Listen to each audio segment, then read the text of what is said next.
Ashwagandha powder এটি পুরুষকে অশ্ব শক্তি প্রদান করে। কিতাবের মধ্যে, ইউনানি বই পুস্তকের মধ্যে এভাবে বিশ্লেষণ করা হয় যে কোনো পুরুষ যদি অশ্বগন্ধা পাউডার দৈনিক 1 চা চামচ করে 2 বার দুধ বা পানির সাথে মিশিয়ে খেতে পারে, সে যৌন জীবনে অশ্ব শক্তি লাভ করে।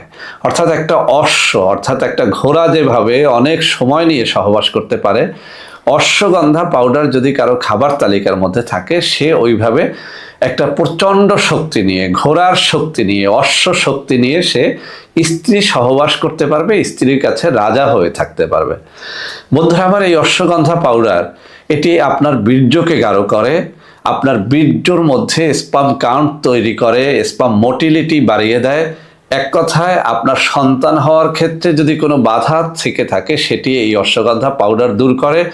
আপনার দেহের মধ্যে একটা অশ্ব শক্তি তৈরি করে, বীর্যের ঘনত্ব বাড়ায়, এক রাতে 2-3 বার সহবাস করার শক্তি জোগাড় করে দেয় এই অশ্বগন্ধা পাউডার। বন্ধুরা আমার, এই অশ্বগন্ধা পাউডার শুধু পুরুষের জন্যই নয়, এটা নারীর জন্যও কাজ করে। আমরা নারী পুরুষ নির্বিশেষে যারা ঘুমোতে পারে না, অনিদ্রায় ভোগী, এই অনিদ্রা রোগটা দূর করে অশ্বগন্ধা পাউডার।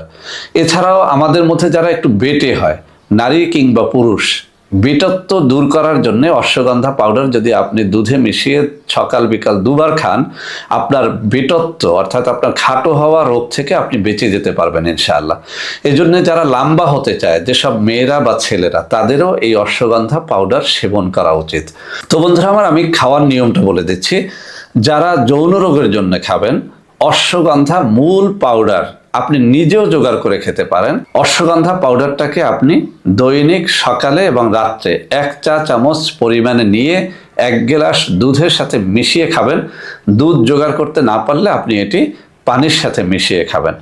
যদি এভাবে খেতে পারেন, ইনশাআল্লাহ। বন্ধুরা আমার, আমাদের প্রত্যেকটা প্রোডাক্ট নকল হয়, সেজন্য আমি মুখে 2টো নম্বর বলে দিচ্ছি: 01765510765, 01721021972। এছাড়াও আমি আরও 2টো নম্বর এই স্ক্রিনে দিয়ে দেব।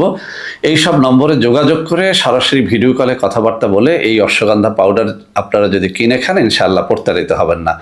তো বন্ধুরা আমার, সবাই ভালো থাকবেন। আল্লাহ হাফেজ। আসসালামু আলাইকুম ওয়া রাহমাতুল্লাহি ওয়া বারাকাতুহু।